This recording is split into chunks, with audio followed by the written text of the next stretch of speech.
For those of you who are using a Chromebook and would like to access emojis, I'm going to show you how to do that so that you can include those emojis in either your Google Classroom or any materials that you are creating. So what we need to do is turn on the on-screen keyboard. So to do that, tap on the time in the lower right-hand corner, then select the settings gear. In the search window at the top, type on-screen keyboard. See, it pops up right here. And under the keyboard and text input section, enable on-screen keyboard is the second setting. I'm going to tap that to toggle it on, and you can see that it has now appeared here down in the taskbar.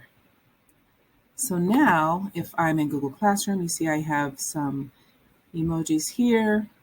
I'm going to create a new topic just so that you can see how this works. Topic. On a Windows PC, you can just hit the Windows key and tap the period, and that'll pull up the emojis.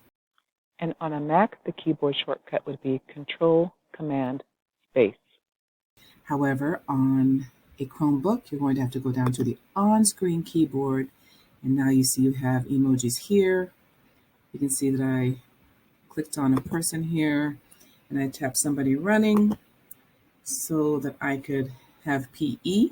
So once I've accessed an emoji, I'm going to close that emoji keyboard so that I can type with my regular keyboard, and then PE, and add, and that is another way that you may add an emoji to your Google Classroom.